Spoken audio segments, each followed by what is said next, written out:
Hello, good morning mga idol.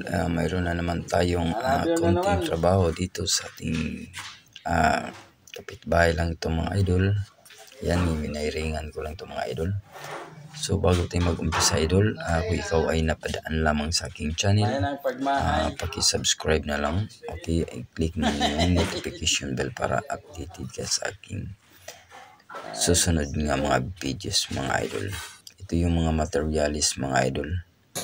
Yan, meron nga akong pinaglalagay dyan. So bago natin umpisan mga idol, mag-intro muna tayo.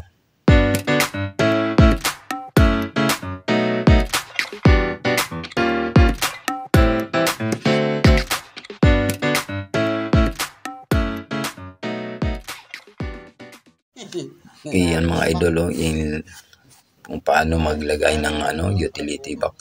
Ayan, videoan ko lang. Kumbaga magulo pa yan yung tingnan yung natin, panel board or sa ating circuit breaker, kasi temporary lang para lang sila is yung magtrabaho din dito nga may ilaw din sila. Ayan, temporary ko lang yan muna. Nilagyan ko lang sila ng wiring, ilaw para hindi masyado madilim yung area. Kasi ng iba dito mga idol is babakbak pa sa kilid ng walling. Ayan, para pinaglilibing po ng mga flexible hose or PVC hose dito.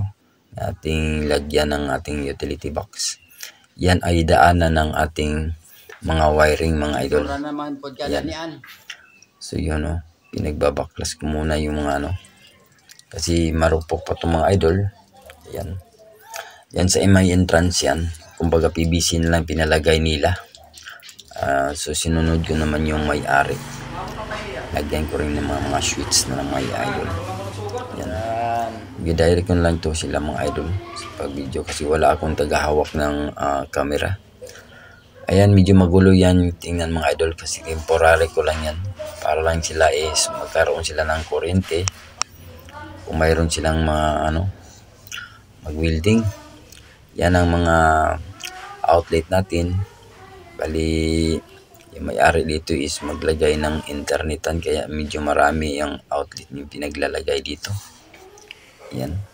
Yung sa ceiling na yan medyo hindi pa yan tapos mga idol yung dyan kasi kahoy papalitan pa yan ng paring. Kasi bulok na yung mga kahoy dyan. So, giuna ko lang ang pag-wiring sa taas para hindi naman madisturbo yung maglagay ng kisame. Yan, meron na akong nakabaon dyan ng mga outlet at saka mga switch. Meron dyan. Pinagbabaon ko na lang yan. Binidyohan ko lang ito mga idol kasi yung sa paggawa ko dito wala akong tagahawak mga idol. Ang camera. Busy ang linya. Mga pinlight lang naman ang dito mga idol. Yan. Kasi temporary ko na lang nilagay dyan yung mga ilaw. Kasi maglagay pa sila ng kisame dyan. Maglalagay pa sila ng kisame. So at least nakahanda na yung mga wiring sa taas ng kisame. Kasi babaklasin pa yung mga kahoy dyan kasi mga bulok na. Ito yung bahay mga idol na pinabayaan na ba, nabulok na. 10 years na ito hindi walang nakatira dito kaya pinawiringan, inaayos tong bahay na ito. Yan mga idol, yan mga switch na yan. Medyo nilagyan din yung CCTV nila. Yan mga CCTV. Nilagyan din. Direct lang yan mga idol sa ating mga pag-wiring dyan yung CCTV. Hindi naman bali nakaano lang ng receptacle yan. Para lang siyang bulb mga idol ikabit at hindi i-connect din sa ating mga cellphone yung pag ng CCTV. Okay. Yung mga pinlight mga idol na bali temporary lang yan mga idol, nakadikit lang yan dyan kasi magkisami pa sila. Yan, pinaghahanda ko na lang yan ang pag-wiring para hindi na madisturbo. Ayan. Yan ang natin final sa ating panel board or circuit breaker natin. MCB reversible yan ang ginamit ko dyan mga idol. Ayan siya.